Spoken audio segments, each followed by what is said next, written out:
Alhamdulillahi Rabbil Alamin. Allahumma salli wa sallim ala Sayyidina Muhammad wa ala alihi wa sahbihi ajma'in. Amma ba'd. Yang mulia kepada Khadim Gerakan Pemuda Subuh GPS, juga yang mulia kepada Khadim Syiar Muhibbah Subuh, hadirin wal hadirat yang dimuliakan Allah Subhanahu wa taala. Mudah-mudahan Allah Subhanahu wa taala memberikan hidayah, keampunan dosa kepada kita semua. Mudah-mudahan Allah Subhanahu wa taala berikan kemudahan kepada kita dikala kita kembali kepadanya. Allah berikan kita dalam keadaan husnul khatimah. Hadirin wal hadirat sidang jamaah subuh yang dimuliakan Allah Subhanahu wa taala, tersebut dalam kitab Bughayatul Mustarsyidin di halaman 5 pada muqaddimah kitab, Imam Al-Ghazali mengatakan, wa qala Imamul Ghazali, telah berkata Imam Al-Ghazali, arba'un la ya'rifu qadraha illa arba'ah. Tidak akan mengenal, tidak mengenal seorang, tidak mengenal dianya seseorang akan kadarnya nikmat, kecuali yang turi kadar nikmat itu adalah 4 golongan manusia. Jadi kata Nupugah Imam Al-Ghazali dalam kitab Bughayatul Mustarsyidin, tidak mengenal akan kadarnya nikmat, tidak mengenal seorang akan kadarnya nikmat, kecuali yang turi kadar nikmatnya golongan manusia, ataupun 4 kelompok golongan manusia. Yang pertama adalah la ya'rifu qadral hayati illal maut. Tidak mengenal dianya seseorang akan kadar nikmat kehidupan illal maut, terkecuali yang mengenal itu adalah orang yang sudah kembali kepada Allah Subhanahu wa taala. Jadi katanya yang mentong hidupnya anda tertu'oh lah nikmat, anda tertipu akan beberapa nilai daripada nikmat kehidupan, kecuali yang tertipu nilai nikmat kehidupan itu adalah orang-orang yang sudah kembali kepada Allah, orang yang kawal Allah Subhanahu wa taala. Mereka merasa sesal, merasa menyesal, itulah bukan hal masa udip belum luput ibadah kepada Allah Subhanahu wa taala. Bukan hal masa udip belum bersedekah pelele. Bukan hal masa udip belum menolong dan segala macam. Bukan hal masa udip belum ibadah tiga dah. Bukan hal masa udipnya lalu dengan dunia, lalu dengan harta, lalu dengan pangkat dan jabatan dan segala macam yang tertipu maklum nikmat kehidupan yang hakiki itu dikala kita kembali kepada Allah Subhanahu wa taala. Maka urung yang kau Allah yang kena baru tertipu. Begitu dahsyatnya nikmat kehidupan, begitu rayunya nikmat kehidupan, begitu hayunya nikmat kehidupan yang telah diberikan oleh Allah Subhanahu wa taala. Maka dia rubung bagi urung yang sampai nohat bagi oleh Allah Subhanahu wa taala, mereka tidak dekat dengan Allah Subhanahu wa taala. Padahal nikmat yang paling raya yang lebih dari Allah kepada kitanya itu adalah nikmat taqarrub ila Allah. Nikmat yang dekat dengan Allah. Orang yang kata dengan Allah yang cukup raya nikmat kepada Allah. Cukup tenang, cukup aman, tentram hati, karena mereka dekat dengan Allah Subhanahu wa taala. Yang kedua adalah wala qadra sihhati illa ahlus saqam. Tidak mengenal tidak mengetahui akan beberapa nilai daripada nikmat sehat kecuali mereka-mereka yang sudah sakit. Nikmat sehat yang lebih dari Allah Subhanahu wa taala adalah yang tepu nikmat sehat yang begitu besarnya itu adalah orang-orang sakit. Guru yang sakit. Guru sakit katanya yang akan mengidap penyakit, segala macam penyakit yang kena katanya baru sadar katanya. Yang bahwa begitu indahnya dikala kita sehat. Tajak masjid, tajak masjid, tajak bud, tajak silaturahmi dengan saudara-saudara, tajak silaturahmi dengan para ulama, dengan para hukam, dengan para orang-orang yang sufi. Tajak itu. Tapi dikala katanya sakit, yang kinan, baru terasa katanya. Hai ku jadi tahu, lumayang pihak ini, lumayang tahajud pihak ini, jabat ulama hak ini, doa silaturahmi juga hak ini. Baru kita tahu nikmat sehat itu sangat besar. Karena juga le Imam Al-Ghazali rahimahullah taala, rezeki yang paling tinggi itu adalah kesehatan. Ya. Dan rezeki yang paling rendah itu adalah harta. Makanya dikatanya itu, kenapa kita tidak menghiraukan kesehatan kita? Kita selalu mengejar harta kita. Demi harta tatim sakit tubuh. Demi harta. Padahal hartanya adalah rezeki yang paling rendah. Bahkan kepada harta tersebut adalah rezeki yang paling rendah. Memang hartanya kagak jamin Allah. Kagak jamin Allah. Kau saja. Yang penting katanya betul Allah. Wa ma khalaqtul jinna wal insa illa liya'budun. Yang penting. Jadi anak perlu katanya merasa gundah di kala hanape. Anak perlu merasa gundah di kala katanya hana ibnu bajair. Anak perlu katanya merasa gundah di kala ilmu katanya hana dapat makanan yang mangat-mangat sedangkan orang lain dapat makanan yang mangat-mangat. Mungkin itu sebuah hikmah yang diberikan oleh Allah kepada kita, sebuah cobaan untuk menguji katanya supaya katanya ditingkatkan iman dan takwa katanya oleh Allah Subhanahu wa taala. Maka oleh karena demikian, marilah gunakan kesempatan di waktu kita yang mentanggubi kesehatan Allah Subhanahu wa taala untuk beramudiah kepada Allah. Jangan lupa berdua-dua bahwa tiba jalan Allah Subhanahu wa taala. Belalai dengan Allah Subhanahu wa taala. Belalai dengan ibadah-ibadah kepada Allah Subhanahu wa taala. Belalai dengan membaca Al-Qur'an. Belalai dengan menuntut ilmu agama. Belalai dengan sembahyang tahajud. Belalai dengan sembahyang duha. Belalai dengan sembahyang sunnah-sunnah yang lain. Belalai dengan puasa-puasa sunnah-sunnah yang lain. Itu akan membawa kita ke depan akan lebih baik. Maka kepada sebahagian para ulama, seburuk apapun keadaanmu, seburuk apapun keadaanmu, jangan pernah kamu tinggal sholat. Iban buruk keadaan kata, saga-saga le kata tak tinggal sembahyang. Kenapa? Karena salatlah yang akan memperbaiki kehidupan kamu. Ngetemayang katanya, udip menjadi indah. Ngetemayang katanya, udip menjadi tenang. Ngetemayang katanya, udip hana apa. Maka bila urang hana ngetemayang katanya, bermacam terjadi waktu hurian. Udip hana tenang, udip dalam keadaan gelisah, ya, tipuro dalam dosa, tipuro dalam berbuat maksiat kepada Allah Subhanahu wa taala. Udip terlontang langtung dia di dunia Allah. Itu orang-orang yang tidak mendekatkan diri kepada Allah Subhanahu wa taala. Oleh dalam yang kelima, wala qadra syabab, ya, wala qadra syabab illa ahlal haram. Jadi tidak mengetahui nilai nikmat anak muda, masa muda, kecuali yang tepu nikmat masa mudanya urun yang katuha-tuha. Kita pula pun, dia muda bukan menggunakan mentang kekuatan mentang tiga adat. Bukan hanya Allah dari muda ke jawab Allah. Kita pernah Tuhan. Tuhan kata ente hana jaminan diri yang bukan Tuhan. Jaminan dalam berbuat kebaikan hak ini.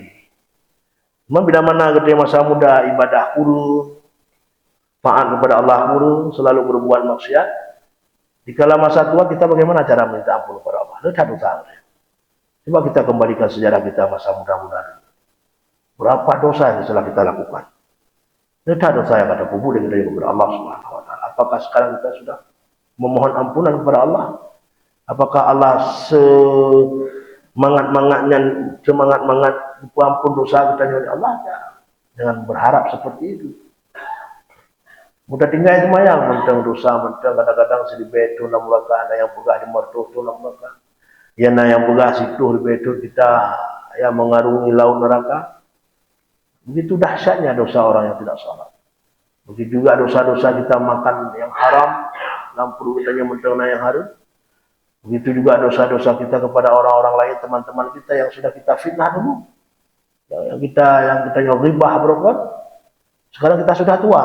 Berapa orang yang sudah kita fitnah? Apa kita masih teringat? Itu tetap masih dosa kita dengan Allah Subhanahu Wa Taala. Mentang dosa terpindah. Makanya pekan ibadah katanya waktu kecil oleh Allah Taala, waktu tahu Allah Subhanahu Wa Taala, kecil ibadah katanya kepupa di muka. Kenapa? Karena masih banyak dosa yang kita lakukan di dunia, belum kita bertobat kepada Allah. Maka dosa inilah yang menjadi penghalang kita dalam beribadah dengan Allah Subhanahu Wa Taala. Tetap urung mentang tubuh mentang berdosa, urung pikiran mentang berdosa, urung hati mentang berdosa, walaupun dia beribadat berpuluh-puluhan tahun, beribu-ribuan tahun, tetap mereka tidak akan dekat dengan Allah Subhanahu Wa Taala. Bahkan jiwa mereka masih dikuasai oleh maksiat kepada Allah Subhanahu Wa Taala. Maka anak-anak muda, anak-anak mudanya umi-umi tua, ayah tua, dipegah luar rumah. Anak mentang muda kata anak ibadah kepada Allah. Jangan biarkan mereka berdosa dengan Allah. Katanya kata rasakan yang tua-tua. Yang kaum 60 tahun, yang kaum 70 tahun, yang kaum 80 tahun, yang tidak kembalikan sejarah berikut. Karena manusianya cepat lupa. Pada cukup boleh dosa yang kau bahamu berapa tahun masamu meranjak balik, meranjak 16 tahun, meranjak 17 tahun, sampai 70 tahun, sampai 60 tahun. Kita ketua, sehingga katanya waktu Tuhan yang beribadah tiga-tiga tahun, kita tidak mengingat pada dosa yang telah kita lewati, yang sudah belakang, yang belum kita bertobat kepada Allah Subhanahu Wa Taala. Maka itulah yang namanya tobat. Kembali kita melihat ke belakang. Pada orang-orang yang kata sakit hati dia. Pada orang-orang yang kata fitnah dia. Pada orang-orang yang berpegah dosa dengan Allah. Yang dosa dengan Allah, insya-Allah taubatan nasuha, itu solusinya. Dosa dengan Allah, taubatan nasuha, solusinya. Insya-Allah Allah akan menerima taubat kita. Tapi solusi bagaimana yang kita ambil jika kita berdosa dengan sesama manusia? Yang sangat penting dah. Makanya ingat puliku, tobat madumba bagaimana supaya perjalanan kita menuju kematian itu sangat mudah. Yang tajak itu jawab Allah. Yang jawab Allah. Ya, karena dadu manusia kalau memang mereka dikuasai oleh hawa nafsu, menyebutnya dikuasai oleh hawa nafsu, maka kita menganggap dunia ini adalah masa depan. Maka katanya waktu kita anggap dunianya masa depan, terkebah buku yang dalam dunianya. Terkebah kebun sawit, terkebah toko kan, terkebah nyokan, terkebah jikan. Tujuan kita apa? Tujuan kalau kita kembali kepada Allah Subhanahu Wa Taala, anak kita baik dulu. Maka orang-orang yang berfikir demikian itu dinamakan dengan orang-orang bodoh. Maka bina pikiran lagi yang kublau gede, ubah kekah. Padahal maka orang-orang yang berpikiran seperti itu orang yang tidak yakin kepada Allah. Walaupun tak kebah harta semiliar apapun, walaupun tak kebah harta setriliun apapun, dalam dunia harta kita yang mendung, menyo Allah kena kehendaki anak kita yang ancu, tetap ancu anak kita. Maka cok hartanya, ya jadikan mereka sebagai orang-orang yang beriman kepada Allah. Nah harta katanya persiapkan amalan untuk berdoa. Yuk pada fakir miskin, yuk kan yatim bersedekah. Oh kan ubina tinggal itu mati kita itu bagi mati. Anak tagar kita, anak kata kepada Allah, anak kata dengan Allah. Kalau anak kita sudah dekat dengan Allah Subhanahu Wa Taala, mereka tidak akan mengopel lagi harta kita. Saya perlu mengharta katanya. Karena ia yakin harta itu pemberian Allah, bukan pemberian orang tua saya. Kena tayah handung katanya, kena tamadu katanya. Rumahnya kena tayah handung, kena tamadu. Rumahnya tak gejo dah Allah dong sigah. Gejo ba ayah handung, abi humwa ayah handung. bersinggah balung di Allah Subhanahu wa taala. Abi humulu bersinggah balung dia. Itu yang terjadi. Maka ada istilah faraid. Faraidnya yang bersinggah-singgah di Allah. Si atapo. Dikala kita kembali kepada Allah Subhanahu wa taala. Hadirin sidang ya, jamaah subuh yang dimuliakan Allah Subhanahu wa taala. Yang terakhir adalah wala qadra ghina illa ahlal fuqara. Tidak mengetahui nilai nikmat kekayaan kecuali yang tupu nilai nikmat kekayaan itu adalah orang-orang fakir. Nah, makanya orang kayanya kadang-kadang hanya gitu, oh nikmat kaya. Padahal kagejuk oleh Allah nya fasilitas yang sangat jauh dia. Ini kekayaannya, hartanya fasilitas Allah itu kepada mereka. Maka jangan jadikan harta itu sebagai kayu untuk gepuhu kayunya dalam api neraka betul kitanya. Berpuji ada. Maka jadikan harta itu sebagai pembawa kitanya ke dalam surga. Jadi biar kitanya makanya yang urus kaya lah dong. Muterkah ditan. Banyak kita pun buat dia kagasin. Dia kagasin baru tero. Iban nikmat baru kekayaan apa yang kujak kedi kubur dosa. Maka kebukaan Rasulullah sallallahu alaihi wasallam dalam sebuah hadis, kalau kamu ingin mengetahui harta seseorang itu haram, mangat tidak ada tipu harta ulun yang haram, maka lihatlah kemana dia akan mempergunakan harta itu. Kau gejuk hartanya, punya hartanya yang gejuk foya-foya untuk keburukan, untuk kemaksiatan kepada Allah, berarti harta yang dia hasilkan selama itu adalah harta haram, harta haram yang menduga. Nah, itu kalau hana susah, kadang urun yang harta haram. Maka kepegah dia katanya makanya dengan adanya harta itu gunakan kesempatan. Kesehatan itu juga fasilitas yang dijual oleh Allah Taala. Maka mandu kejual fasilitas katanya oleh Allah Subhanahu Wa Taala. Masa fasilitas yang kejual dalam dunia hanya digunakan. Memang dalam kitab mengatakan orang yang tidak ini, ulun kubur maksiat akan dikap dia ulunya, dikap dia kala jengking, disiksa dalam kubur. Itu yang kita ciptakan siksaan dalam kubur itu adalah ciptaan kita sendiri. Itu contoh baju ada bergahul hana semayang. Dengan hana semayangnya berarti gaknya kagak pugat sabuh alat untuk menyiksa diri sendiri bila mereka kembali ke alam barzah. Yang punya sabuh alat yang gitu. Itu ada buat gerau alat. Urung hana puasa karena alatnya yang tubuh yang mereka dalam kubur dia. Ya alat draw kemai alat. Tapi mau tamai semayang, tamai puasa, tamai taat kepada Allah, tamai taqarrub ila Allah, kita selalu mendekatkan diri kepada Allah. Apa yang akan terjadi di alam barzah kita? Draw. Andai pengun katanya. Amalan katanya. Tu budi kepugal Allah berbentuk makhluk ya, dengan yang wajah yang sangat berseri, yang sehingga menemani kita di dalam alam barzah. Katanya umi berdua dengan ayah yang berbahagia, dikala katanya kata Allah, dikala jasad katanya lah dalam alam barzah, cukup ya dua. Cuma ada rasakan, yang kali rasakan urus yang kau Allah. Katanya mentang-mentang dikuasai oleh hawa nafsu. Maka usahakan hati kita jangan dikuasai oleh hawa nafsu. Punya hati kan dikuasai oleh hawa nafsu, jiwa kan dikuasai oleh hawa nafsu. Sungguh kematian itu tidak ada berarti bagi kita. Hana mayung kematian. Kadang dulu mati hana tepu, hana mati hana tepu. Tapi perlu kita ketahui, ya, pada sesungguhnya kematian itu adalah jalan menuju untuk bertemu dengan Allah. Maka katanya ini jawab Allah. Masa depan hana aja ya. Ya apa-apa abaan masa depan aja. Yang bajak bulan yang menyemat. Dengan ijazah, dengan kerja, gaji pegawai negeri, gaji ke kontraktor, gaji ke toki, gaji ke dan segala macam. Ada masa depan lah begini. Hana ada ke sini. Nah, orang-orang yang mengatakan masa depan ada di dunia itu adalah orang-orang bodoh. Dibuka ada Imam Asy-Syafi'i rahimahullah taala. Orang berprasangka dunia ini adalah masa depan mereka. Mereka tidak tahu Mereka sesungguhnya berjalan di dunia ini, menetapi kehidupan di dunia ini adalah untuk menuju kematian. Tapi menurut tim semikir kena, ini ada berpikir ke masa depan dunia. Dia hanya melalui aja kehidupan dunia ini dengan tafakur, dengan selalu mengingat kepada Allah Subhanahu Wa Taala. Rezeki kagak tanggung oleh Allah, mandum kagak tanggung oleh Allah. Yang sibuk tak ada mampu. Yang tak sibuk orang 20 jam dah duduk pada kopi. 20 jam dah pegah apa, dah berapa. 20 jam dah kerja. Mana waktu kita kepada Allah?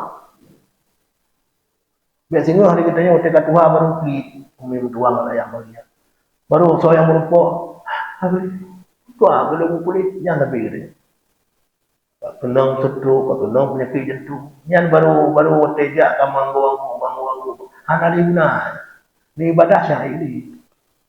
Menudang semayang ini untuk sakit jantung. Ada muah. Udik bagi lisan. Udik tak ada harta. Tak pangkat raya tak punya sakit ke telefon dia doktor. Anak trip di mati. Han tenang tu ni walaupun harta berlimpah. Maka ketenangan itu bukan pada harta. Ketenangan itu melalui hati kita dekat dengan Allah Subhanahu Wa Taala. Hadirin sidang jamaah subuh yang dimuliakan Allah Subhanahu Wa Taala. Pengurus masjid, patuk apa pula? Lu tak habis orang berabahnya. Betul lah, berabah banyak-banyak dah. Ruang tak ada lagi. Baru dah keluar lebih ni, tak nampu. Disyar macam. Patuk apa? Habis tu? Kayak proses juga. Proses juga kan? Orangnya nak sedekah dari masyarakat Kedai Aceh. InsyaAllah Bu GPS, Bu SMN yang Kedai Aceh, insyaAllah masyarakat Kedai Aceh selalu mendukung. Daripada anak tu, pegah le, mengandung le baron kan? Jadi pegah juga masyarakat Pak Jamaah. Yang lebih ibu itu juga rumah. Mendoa Pak Urun dengan urun yang berkahnya kan? Yang gede betul-betul pahala kepada yang gedenya. Yang dalam doa kamu sehat dan urus yang sedekahnya, genit sedekahnya betul pahala dari Allah Subhanahu Wa Taala. Waktu lepas tu tekuan 1000 kan. Banyak. Buat titip dari benar no luka. Apa ya aku beda cara berhabar. Anak titip dari berhabar titip kan. Yang pertama ada zat. Yang kedua gaduh tak kegop, yang kelima boleh gogok ada berapa. Jadi lebih baik lagi ada berapa mentang mengajak kita kepada kebaikan, ya.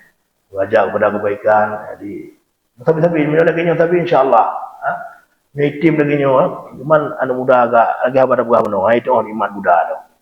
Itu orang iman muda makanya walaupun pegang GPS tapi payah baliknya berapa GPS gerakan GTS gerakan Tuhan tubuh. Jadi beli pemuda tu apa pada di mana saja payah anak mudanya mentang sukum pikiran, mentang jih pikiran itu di mana pula. Yang email makanya lo harapkan haikon tiap pula ajak sekolah anak tapi diiringi oleh agamanya mentang anak benda ajak sekolah mentang dari tak pangkat dak profesor tak handi ke penguji Yohana ni ajak agama mana cuba ni ajak agama biarkan anak nadu mana kok anak lu kali jabut 6 tahun kaya daya jadi waktu kampung ngai kampung tua betul tewa kampung lahir anak hilang dia makanya dia ajak anak babu betul-betul saya ajak pesantren modern abinya dia ajak dalam pengajian sehingga kita kahaya tu kayak semua kok nya notek kayak semua ni kita keaman udah dunia fungsi keaman setiap anak kita nyoto mubut insyaallah pahala mengalir kepada kitanya mendung mudah-mudahan kitanya jamaah subuhnya nya nuwa rumah nu pegah yang nu pegah ba anu duduk ba kedai nu pegah ba bangun tempat yang kenang dia tapi urang jamaah lebih yang kenang dia urang jamaah ni lebih ditunggu babu pegah ba awak semayang Jumat mana? Latih pun dia lah kalau orang tapi tidak semayang Jumat. Kemudian makanya dino lu pegah, makanya kan lu lombi ilmu ke ro. Nya dong pahala dari Allah. Lu melakai bu ikhlas lombi ke ro no. Kalian drone kan ilmu daripada Allah Tuhan, lu pegah lu baga Nyan fahala je kurai Allah. Urang lain kaya dengar di medek yang lu pegah baru pegah bagok dengar dah. Fahala. Jadi kibajarannya fahalanya pemengalih memandung tu bermanfaat lah. Bermodel poh ngan lebih. Jadi udip katanya selalu memberi manfaat kepada orang lah. Orang katanya merupakan pahala, urang lain merupakan pahala. Urang lain merupakan pahala. Bila pulih singa huru akhirat kita sampai tinggal dalam surga Jannatul Na'im yang milik Allah Subhanahu wa taala. Maka hendak minta hadan Allah wa yakun ajmain. Baik nuwa ni abu. Yang menyono ni pengah tu. Bah, menua nu preh pun ada pun untuk preh mereti-reti pun ni dah. Apa? Jadi hendak minta. Assalamualaikum warahmatullahi wabarakatuh.